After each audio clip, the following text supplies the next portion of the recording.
Jacob Pumio Yat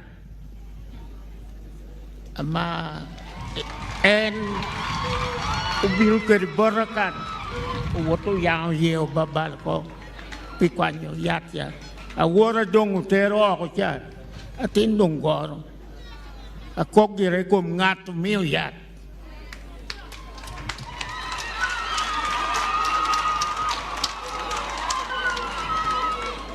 I am not mourning in vain. I want to state clearly, Jacob was poisoned. He told me, and he was operated. Doctors attempted to deal with the poison. The poison affected his health so badly.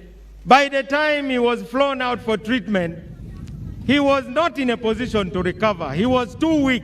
Politicians and some leaders in Acholi jumped on that poisonous statement, which compelled the president to direct police intervene and investigate those spreading allegations. We are going to go for them because I have heard some people saying that, oh, some people killed Olanya. Olanya was killed.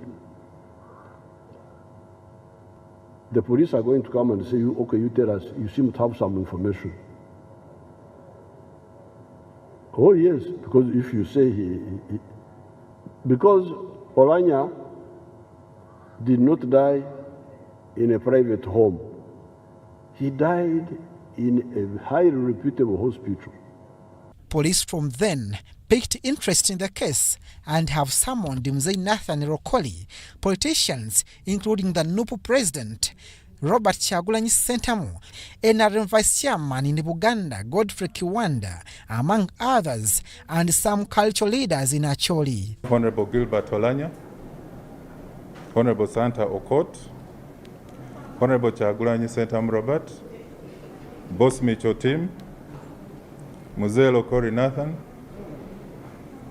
selected cultural and local leaders, and several other bloggers. These are expected to appear at the Criminal Investigations Directorate to provide evidence about the death of the late speaker, which contradicts from the medical report. This is the record that we have. These are the medical records.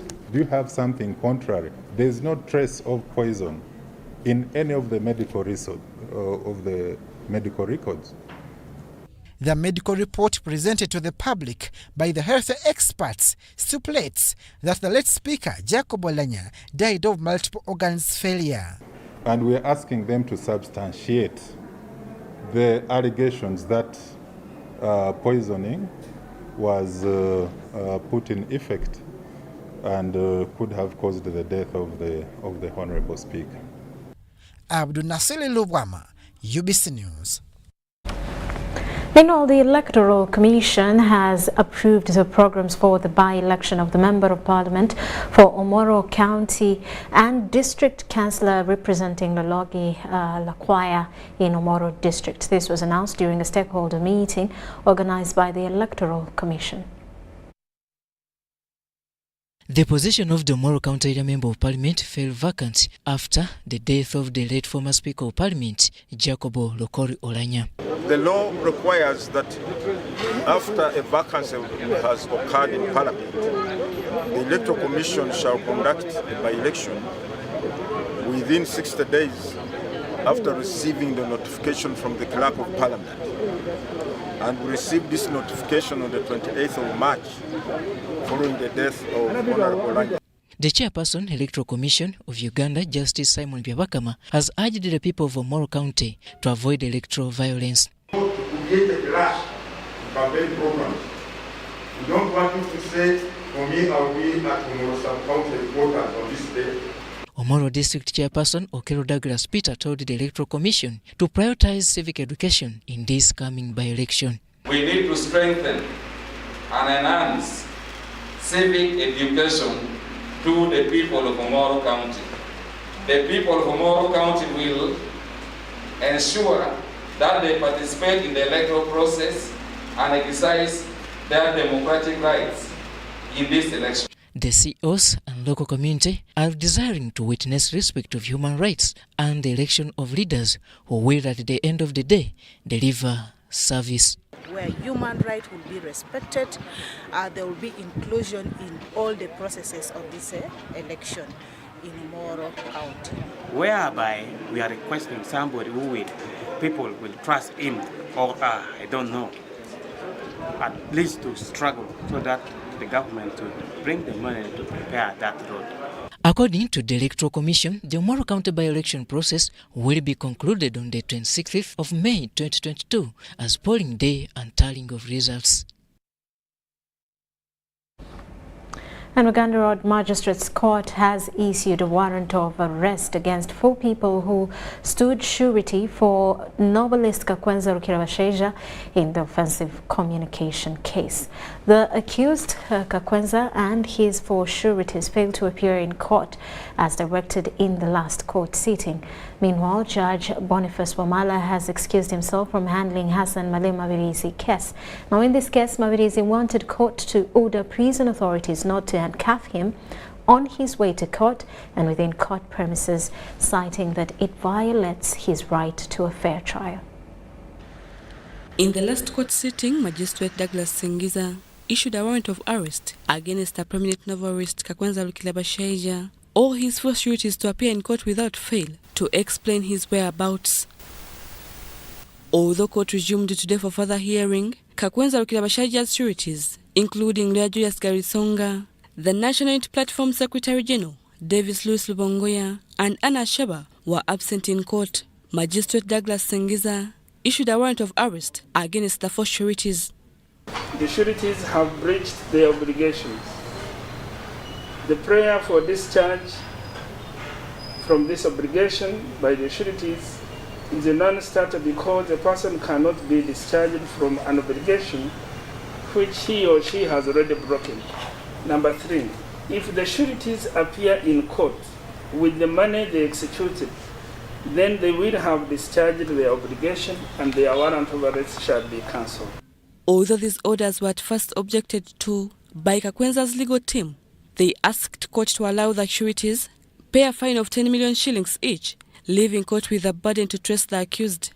The bail which had been granted to Kakwenza Rukirabashaija had been automatically cancelled.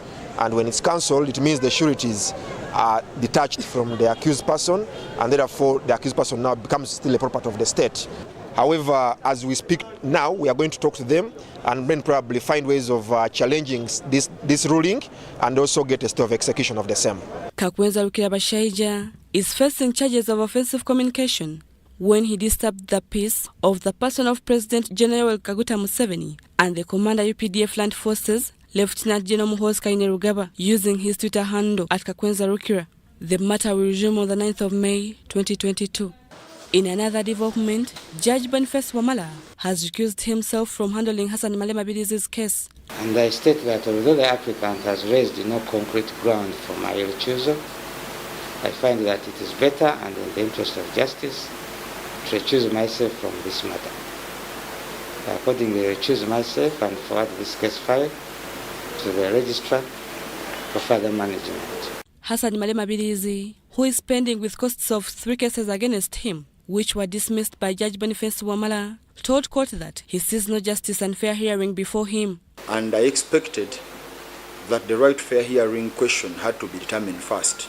Before Judge Wamala, Mabirizi was pending with a case where he wanted court to order prison authorities from handcuffing him on his way to court and within court premises, alleging that it violates his right to fair hearing. Nantong Rebecca, Namamonde Deborah, UBC News. And the General Court Martial has declined to hear the bail application of 32 National Unity Platform NUP supporters who are facing charges of unlawful possession of firearms. Lieutenant General Andrew Guti declined to hear the accused's bail application based on failure by some of the sureties to mention the accused person's names and confirm their relationship. In the last court sitting, Chairman Lieutenant General Andrew Guti of the General Court Martial Machindi directed the accused legal team in the case where the 32 National Unity Platform supporters are facing charges of unlawful possession of firearms to avail each member on the panel with the accused's bail application documents. Although the accused through their legal team responded as they elected, trouble came when the presented sureties were not able to mention some of the names of whom they stood surety. Whenever a surety stands for someone, and a person absconds, we have them here. He runs away out of the country. A poor man gets problems because you are already assured us that you have. That's how we normally say you are bound to maybe 50 million, not cash. Those who stood surety to the accused was Ruchams Karwange, Member of Parliament for Busuju Constituency, Mityana District, and Mayor Emmanuel Selunjoja, among others. For God's sake, you cannot mention all members that were inside in just a spot, because that's why I was even asking them to give me a list of the people so that I can mention them one by one. But we are sure on 26th, the day we are coming back, we have put them to the wall. Lieutenant General Andrew Guti ordered the accused's legal team to organize themselves. That's why I said, okay, if you are not sure, please don't waste your time. Court was adjourned to 26th April 2022, and the accused were remanded to Chiga and Chitaria government prisons. All their documents were in court. Even the prayer to stand the matter over such that these people have their documents presented before court was stand down. Certainly the intention was not to hear the matter. The 32 National Unity Platform supporters are facing charges of unlawful possession of firearms, which offences prosecution alleges that were committed in the areas of Wachiso, Mityana, Jinja, among other places. Deborah Namamonde, Nantong Rebecca, UBC News. And a group of housewives paraded at different roundabouts in Kampala, including Garden City, carrying placards airing their grievances against their husbands. Police has arrested and detained some of them at CPS for a while until further clarifications. Monday early morning, a group of housewives have staged a demonstration protesting different issues against their husbands. The women decry abandonment by their husbands, who deny them necessities including love, food, money, among others. So we are advocating for several things, like increment of Kameza money by our husbands. We are advocating for more time with our husbands. Bana banja batazeyo ku masomero abawala. So bali busy mwe bali mu Kampala, mwe bali everywhere, just loitering around, baba basajja baffe. Fe abakyala abewaka ne tusigala ewaka naye nga tetumanyi basajja gye bali. In fact obuvunanyizibwa babulekedde nnyo bamaama, so obuvunanyizibwa mbambu nga mukwasaganya kiba kyanguwa, naye ate bo badidde abakyala ne babafuula buli kimu. However, while at Garden City roundabout, where they planned to converge, police came around and stopped the conference, arrested the women and detained them at CPS. On that note, without any disturbance, don't disturb me. If you disturb me, I'll disturb you. Are we together? Let us cooperate. Are we together?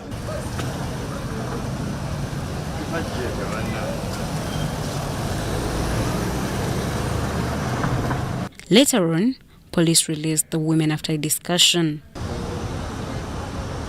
Nobody has been beaten. We have moved as sisters and brothers. If it was to be like a lovers, we will move like a lovers. And that's the way to go. But we have come to realize there was a mistake in communication. One, the area where you were, people who organized to block the convoy of the president. And among the areas which had been planned to be used, it was where you have been. So when we saw you there, automatically we knew these are the people who have organized to block the convoy of the president. That's why we came in to bring you, so I can listen to you. You are not under what? Arrest. You get me? Yes. We have clarified, you are free. Yeah. We brought you here to ensure that you are handled amicably. other systems will follow. These wives are organizing another open conference on Wednesday at NCC to throw more light about the husbands. Shaidat Nasaku, UBC News. So members of parliament from Karamoja, Sebei and Teso sub-regions have met in Kampala to chart a way forward against cattle theft. The meeting, jointly chaired by NRM Vice Chairperson Karamoja, Simon Alepa, and his Eastern Uganda counterpart Mike Makula, was also graced by some area elders. The MPs advocate for unity in finding a lasting solution to the insecurity in Karamoja that has affected surrounding areas including Sebei and Teso sub-regions. Sometimes being ignored has really been one of the problems that we have been facing, and we want to appeal to the commander-in-chief to come and listen to the region. Is the chieftaincy of military intelligence receiving the right information from the ground? It is such a sweet thing that we can sit and talk and not fight. These are members of parliament from Karamoja, Teso and Sebei sub-regions meeting in Kampala. They are here to discuss the return of peace to their sub-regions following the rebirth of cattle rustling. Let us unite together and share a voice to educate our people. The moment one district is disturbed, the whole region is shaken. And the problem that Karamoja has is not only for Karamoja, it's for the entire neighborhood. Whatever resolutions we come up, I will know, or it will be a tick redeeming the once security that we had in those regions. But to achieve anything, it will take unity to realize tangible results. This is the reason why elders from Teso and Karamoja sub-regions have graced the meeting. When things happen like this, leaders must come together and examine the entire thing and see what guidance they can give government, what guidance to give the local leadership, what guidance they give the population. Let's not trivialize their issues. Oh, that's a small problem. Oh, the situation is under control. How can it be under control when they are internally displaced Ugandans? Therefore, let us all be interested and close the ranks, and then we can develop. Once security is sorted out, the development can come. These are some of the issues expected on the floor of Parliament on Tuesday. National leaders are optimistic that the MPs will speak with one voice for a common cause. And the voice we want to develop here, or from here, is a voice that will go to government, that what the leaders of Karamoja, Sebei, and Teso think is workable for them. So that when they go to Parliament tomorrow, they are not shooting in different directions. There is what you call harmony.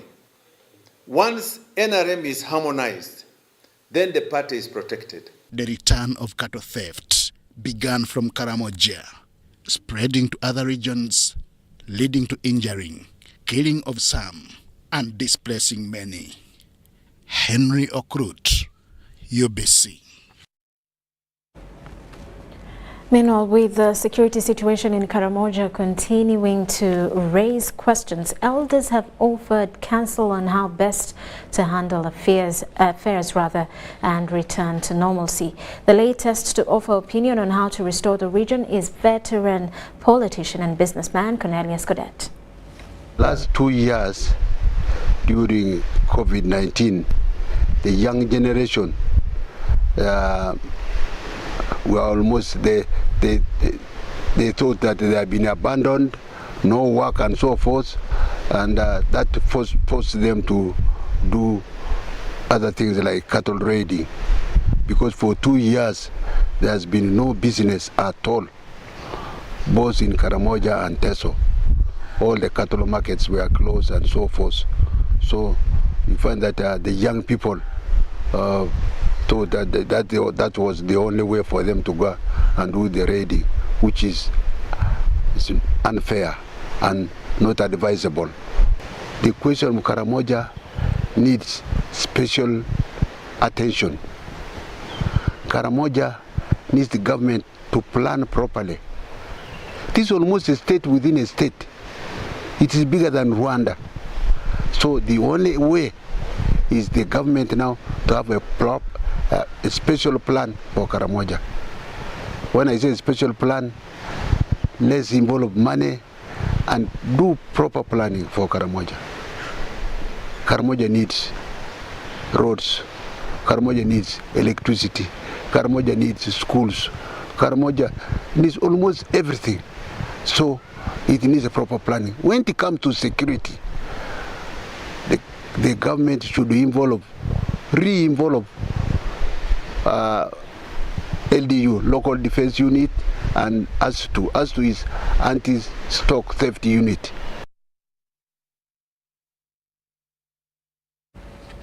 Well, Uganda Wildlife Authority has highlighted its interventions in conserving wildlife and human life as a way to have healthy ecosystems that transform Uganda into an outstanding ecotourism destination in the world.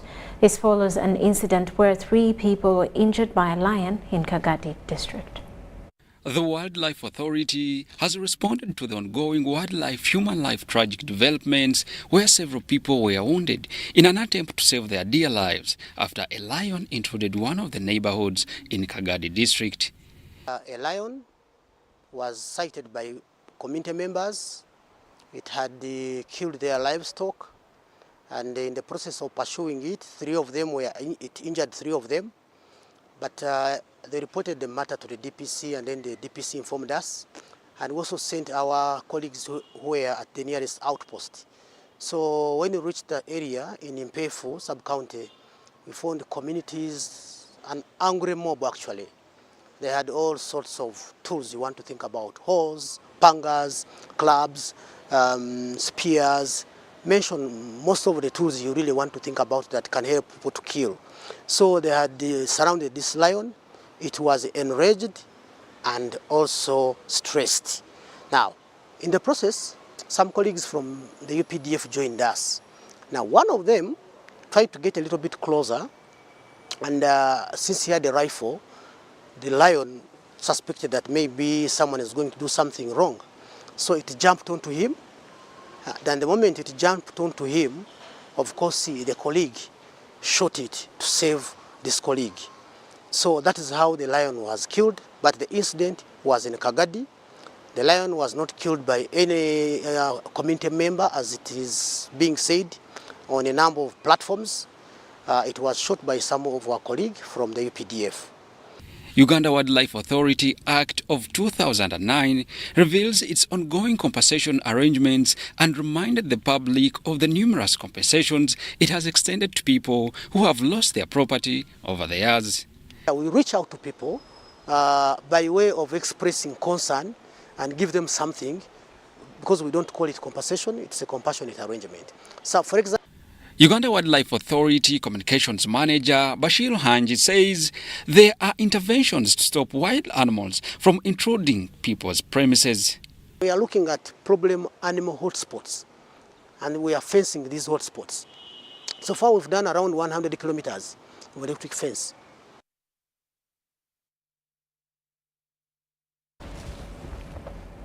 Our school administrators have offered guidance to parents and learners on how best to benefit from the holiday, which has just started for many, but will last a few days.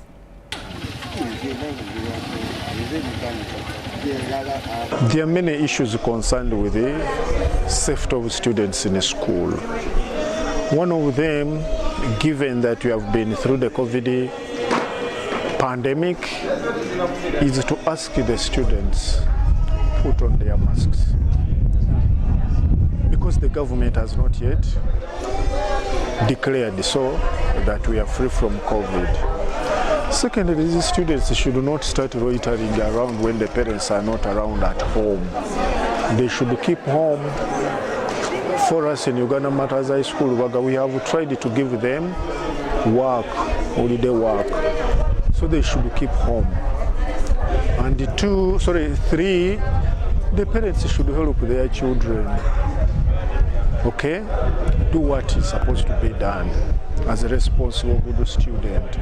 Some parents leave students at home, never get and never call.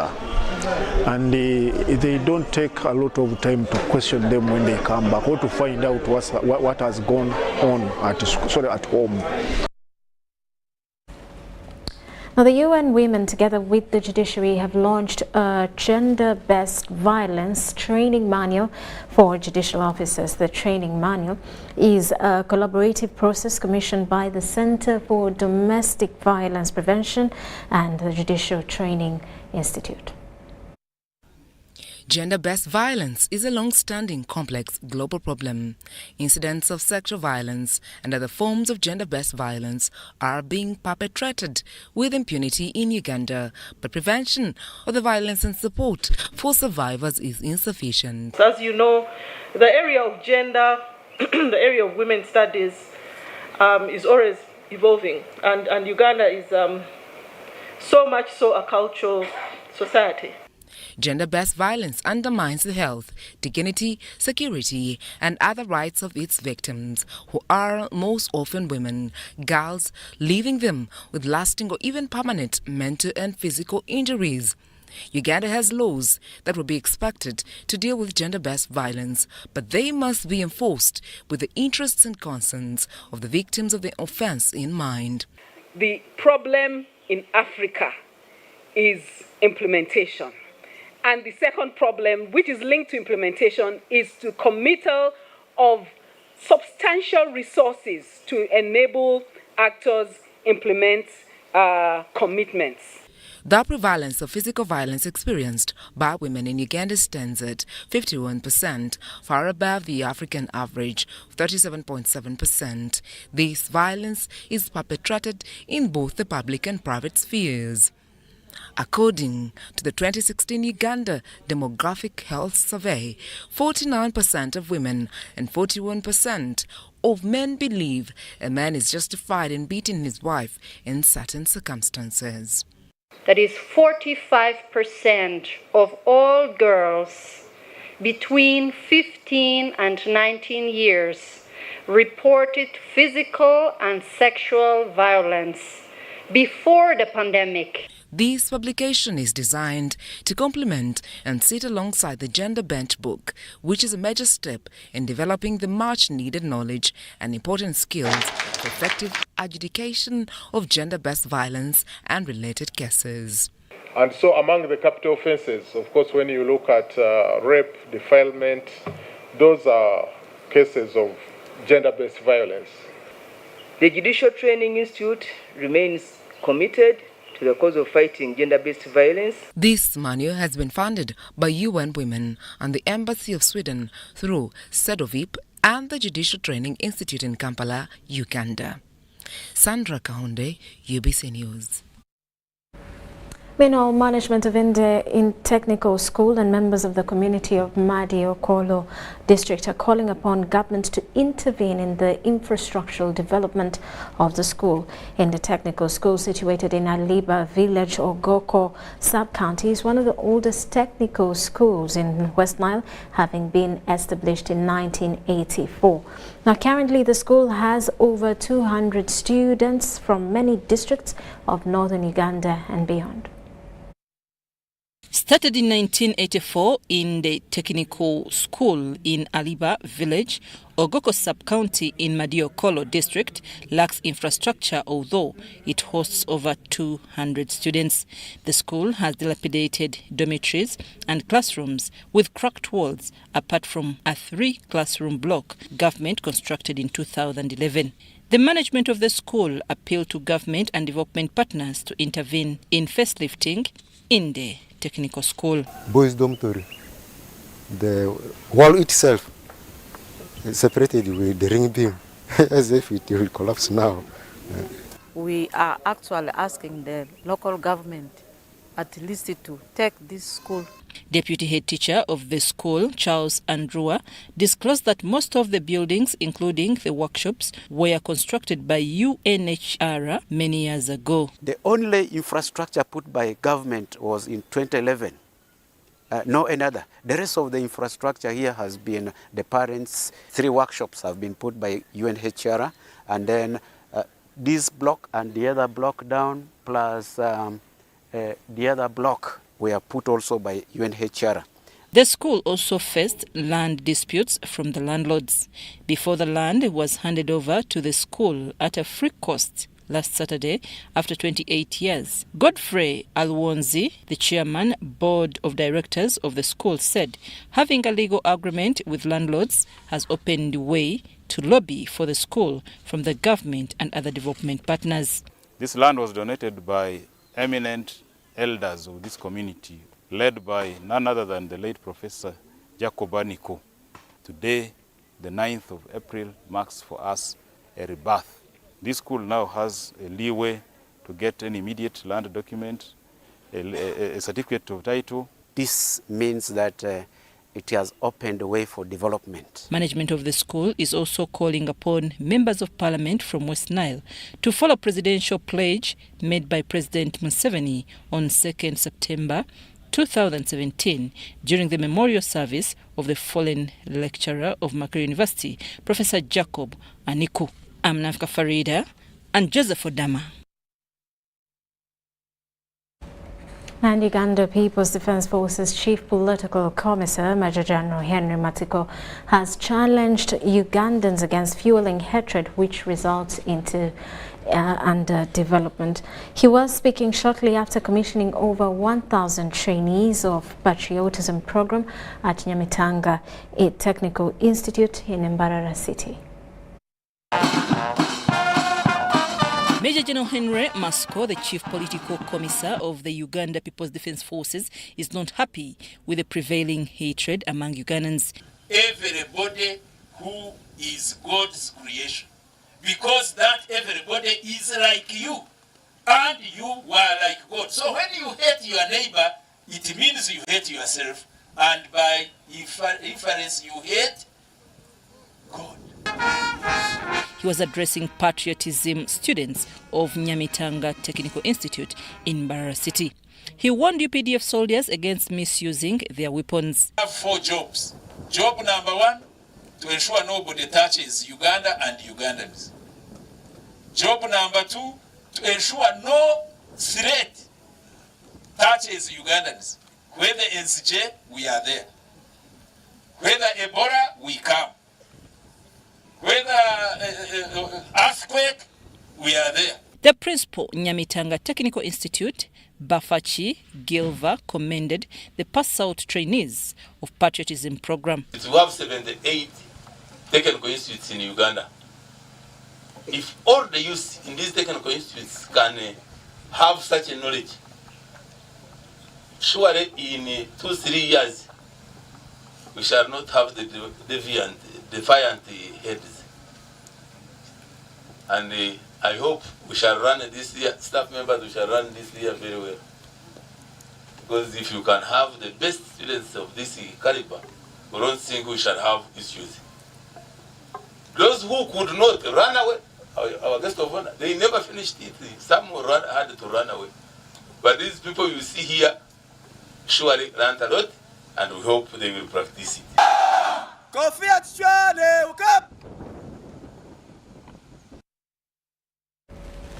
Well, with that, we take a quick break. When we return, more details. This is News Tonight. Need to send money to a loved one, but you don't have enough on your phone? Have you run out of fuel, but you don't have enough money?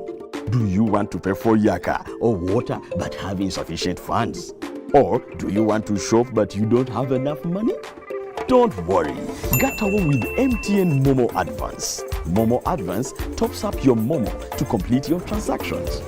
Dial *165*5*3# to apply. MTN Momo Advance is always available when you need it. COVID-19 is still here with us. As Professor Maggie Chigozi states, the time is now for all of us to get vaccinated. When we have one person who's not vaccinated, it affects everybody around them, most especially the ones close to you. Keep your family safe. Anyone right now who's over 18 should go and get vaccinated. Because of the new COVID-19 circulating variants like Omicron, it is very important for all of us to be fully vaccinated with 2 doses of the same vaccine type. It's only those getting Johnson & Johnson who receive only a single dose to be fully protected. Even after vaccination, continue to adhere to all SOPs by wearing a mask properly, covering your mouth and nose, washing your hands regularly with soap and clean water, or using an alcohol-based sanitizer, maintaining physical distance of at least 2 meters from others, and avoiding crowds. Echa COVID-19, chija kugwa. This message is from the Ministry of Health with support from UNICEF and partners. Even with my grandson, a doctor at my side, I struggled to get the help I needed. But he saw something that day. He began to work day and night. He wouldn't quit, even when people said no. He wouldn't stop fighting. He knew.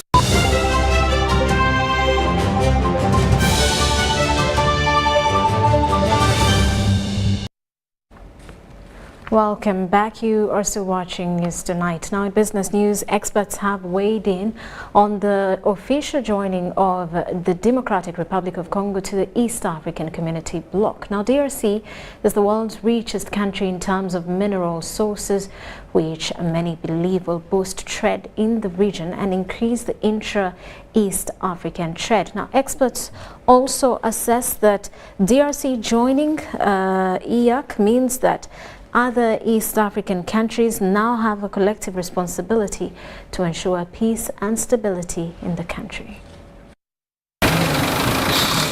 Following the Democratic Republic of Congo's accession to the East African bloc, the East African member states are optimistic to optimize and exploit the new economic ventures from the world's wealthiest country with minerals.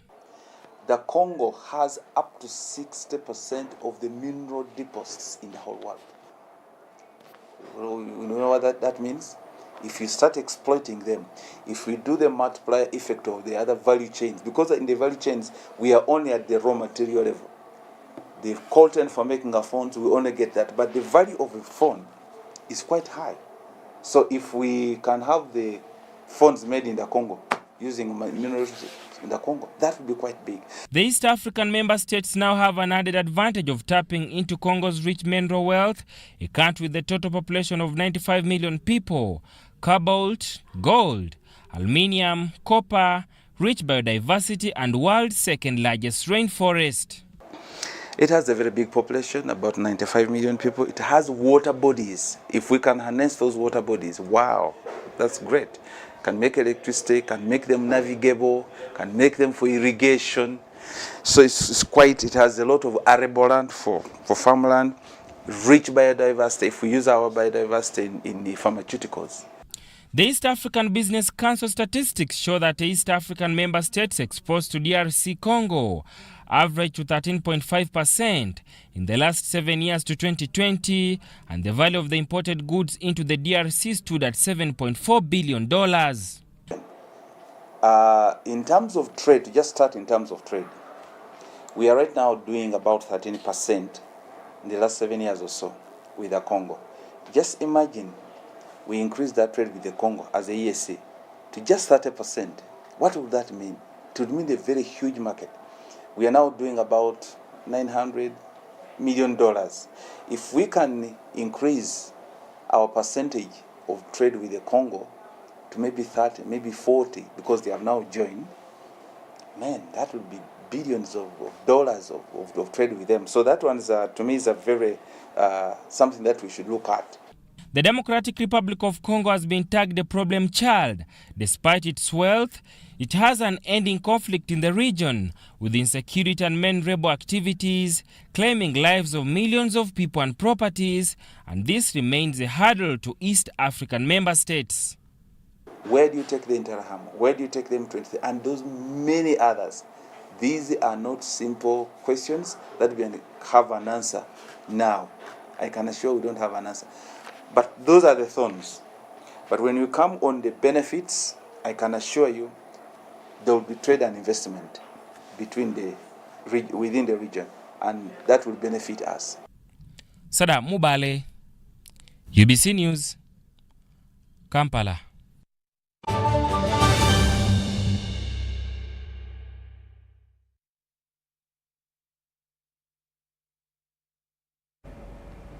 Now in sports, Manchester City played a 2-2 draw against Liverpool FC in what many looked at as the title decider. In Uganda, Liverpool fans held celebrations as towards the club's existence. Coming out tonight, that's the Bank score. A game between rivals Manchester City against Liverpool FC attracts not only the pomp, but equally the publicity it deserves. On the pitch, the tension of players and the fans all over, and it can only be a simple margin to separate the two sides.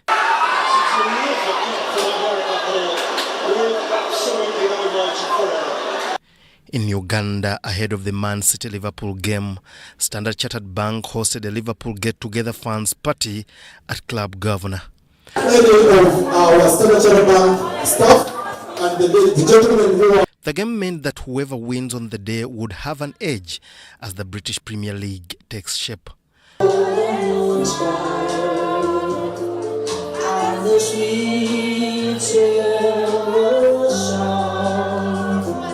Fronting the Bank More Square More campaign, Standard Chartered Bank looks at rewarding its royal customers and football fans across Uganda. Yes, so we are here to launch Bank More Square More. It's season 2. We had season 1 last year, and it's about opening a digital account. So you download SC Mobile, open up an account, a digital account, and then you fund your account. So you open it, you fund your account. So at every level, you keep on earning different prizes. Regardless, both teams sharing spoils at the end of the game, Liverpool fans couldn't agree more that Man City was a better team. It's been a very, very tense game. We've been very stressed. We are happy with the draw. Honestly, Man City is a strong team, and a draw at their stadium is the best thing we could hope for, really. First leg was 0-0, this one 2-2. This one lives to expectations since both teams exploit free-flowing football, are press high, and are all offensive at all moments. So you realize that, yeah, why am I happy? Because Liverpool could have lost. There was a Sterling sitter, the Sterling scored, but then offside. There were so many moments where you think Liverpool was lagging behind. Yes, this event, I personally am a Liverpool fan, and it was really awesome. People having fun, getting together, releasing stress. It was really a nice event. The Liverpool fan base in Uganda is growing day by day and are set for better projects and activations in the near future.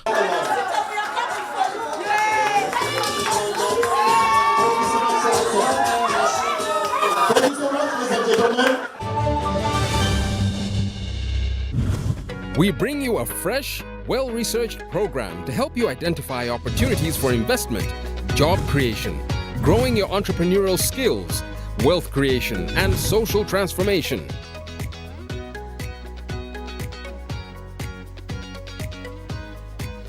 Create wealth, transform livelihoods.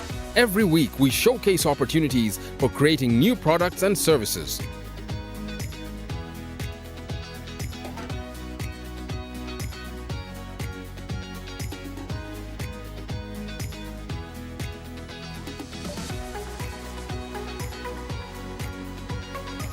Excellence in innovation, the passion and drive to succeed, and the right mindset to grow your business. Create wealth, transform livelihoods. Brought to you by Operation Wealth Creation. Choose our with Airtel Money Quick Loans. Get a top-up loan when you have insufficient funds to buy airtime, pay utility bills, or make payments at a local supermarket. Complete your transaction and pay later. Dial *185 *7 *10# to opt in. Get an Airtel Money Quick Loan and pay later. Choose our with Airtel Money Quick Loans in partnership with Housing Finance Bank and powered by Yabex. Airtel, the smartphone network. It's no secret that ICT makes learning easy. The strides made in our field could not be possible without it.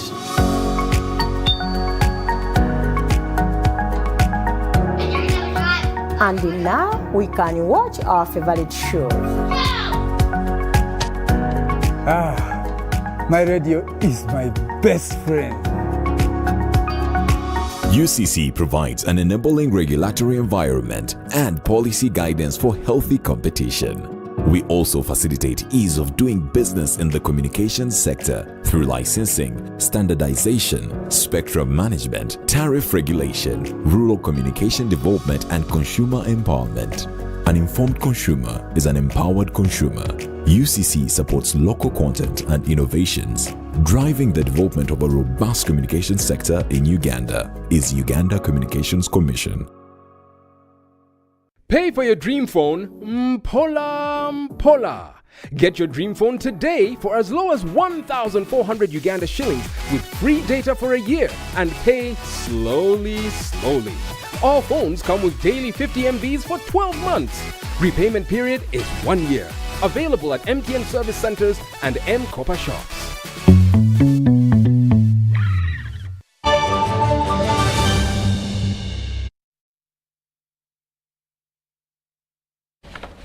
And now let's take a look at the headlines.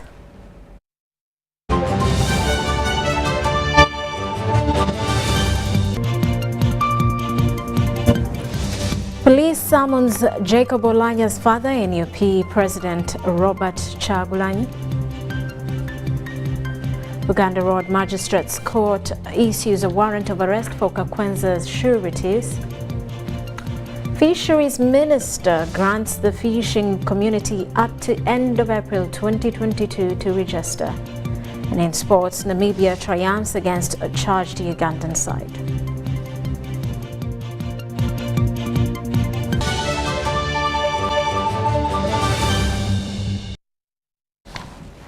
Well, that does it for News Tonight. I am Rodah Ngonzi. We'll leave you with the weather update with Daphne Kabasita. It's a pleasure having you for this weather update. I'm Daphne Kabasita Nsamba from Uganda National Meteorological Authority.